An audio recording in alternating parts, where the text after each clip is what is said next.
Chère Fluffy Méridienne, cher Fluffy Méridien, bonjour.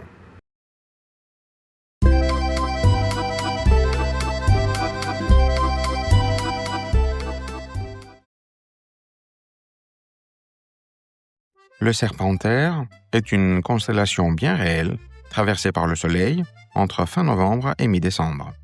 Elle est pourtant absente du zodiaque astrologique traditionnel, composé de 12 signes, un nombre considéré comme harmonieux et symbolique dans de nombreuses cultures. Cette journée permet de questionner la frontière entre croyance et science, ainsi que notre besoin de cohérence symbolique face à la réalité. Voie F, destination sentier tracé. Attention au départ.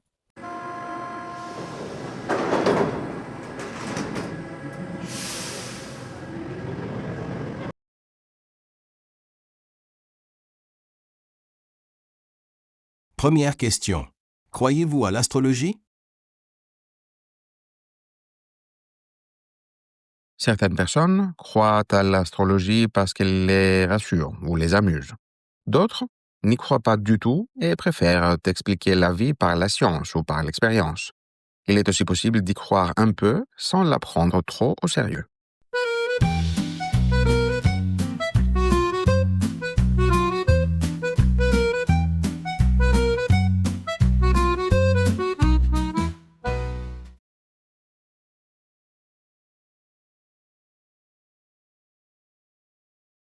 Deuxième question.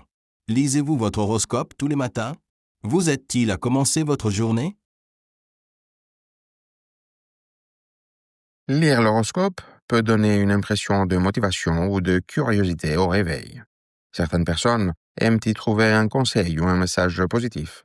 D'autres lisent leur horoscope par habitude, sans vraiment y croire, et cela ne change rien à leur journée.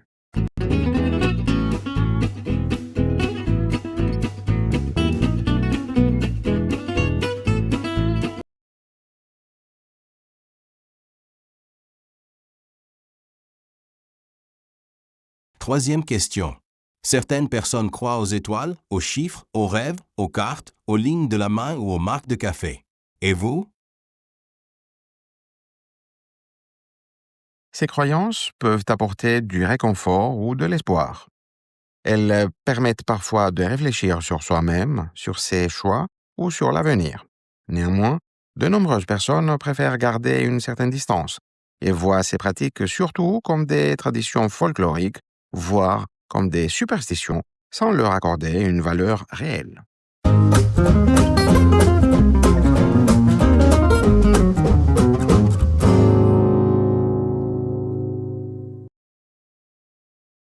Voie L, destination terrain conquis. Attention au départ.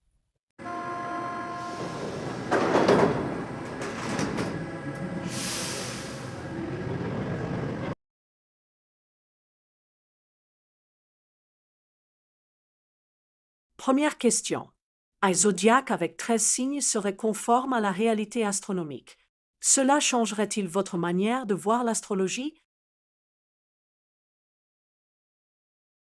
L'ajout d'un 13e signe rendrait l'astrologie plus proche des constellations réelles. Cela pourrait perturber les habitudes et modifier le signe de nombreuses personnes. Certaines pourraient perdre leur repère ou leur attachement à leur signe actuel, tandis que d'autres verraient cette correction comme une évolution logique et plus scientifique. Cela amènerait également à s'interroger sur la crédibilité de l'astrologie.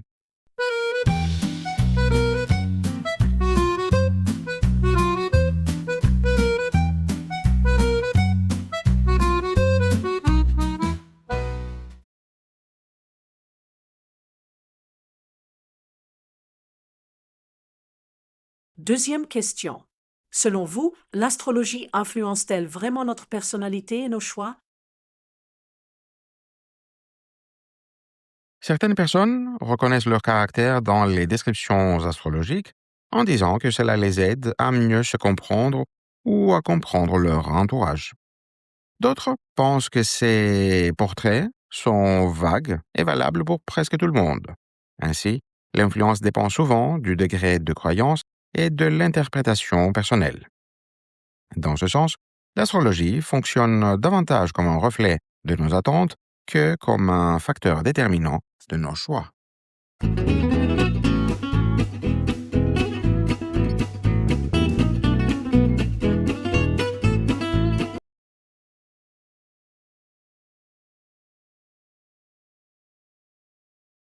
Troisième question. Si votre signe changeait à cause du serpentaire, votre vie changerait-elle? Un changement de signe pourrait surprendre ou même décevoir certaines personnes. Cela pourrait aussi remettre en question une identité construite autour de l'astrologie.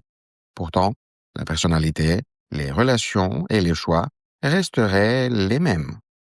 Ce décalage montre que l'astrologie influence surtout la perception de soi. La vie quotidienne, quant à elle, ne dépend pas d'un signe.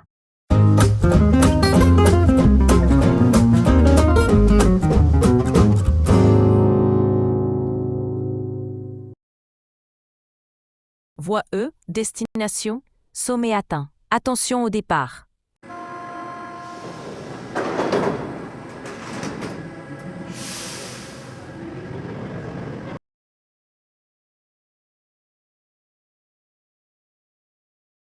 Première question. Quelle est la différence entre l'astronomie et l'astrologie? L'astronomie est une science fondée sur l'observation, les calculs et les lois physiques. Elle étudie les étoiles, les planètes et l'univers de manière objective et vérifiable. L'astrologie, de son côté, s'appuie sur l'idée que les astres exercent une influence symbolique sur la vie humaine. Elle repose sur des traditions anciennes et des interprétations culturelles. Les deux domaines utilisent les mêmes objets célestes, mais avec des objectifs très différents.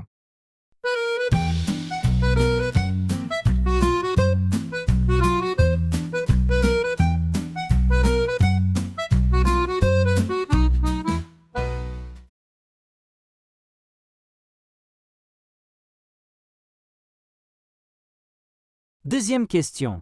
Pourquoi le chiffre 12 est-il historiquement perçu comme symbolique ou parfait dans de nombreuses cultures? Le 12 apparaît dans de nombreux systèmes symboliques. Mois de l'année, heure, dieu, apôtre ou signe du zodiaque. Il facilite les divisions et donne une impression d'ordre et d'équilibre. Cette régularité a renforcé son prestige au fil des siècles. Le chiffre 13, souvent associé à la rupture ou au désordre, a été perçu comme perturbateur. L'exclusion du serpentaire reflète ce besoin humain de stabilité symbolique.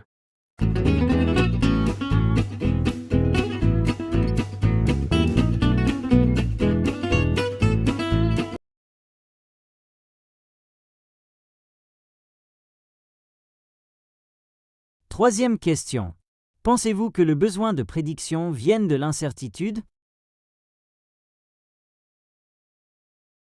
Les prédictions offrent un sentiment de contrôle face à un avenir imprévisible. Ainsi, elles peuvent rassurer dans les périodes de doute, de changement ou d'angoisse. Chercher des signes permet parfois de donner du sens à ce qui échappe à la logique. Ce besoin se retrouve dans toutes les cultures et à toutes les époques. Même dans des sociétés très scientifiques, l'incertitude reste difficile à accepter. Les prédictions répondent donc à une fragilité profondément humaine.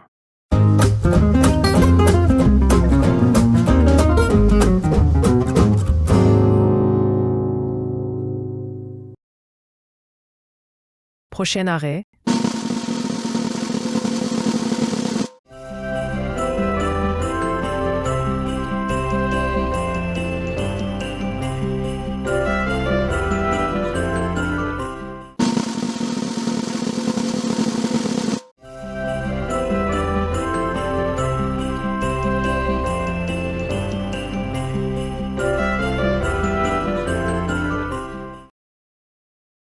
Merci d'avoir regardé cette vidéo.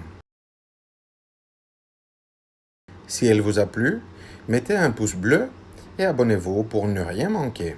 N'hésitez pas à la partager si vous la trouvez utile et à laisser un commentaire pour donner votre avis.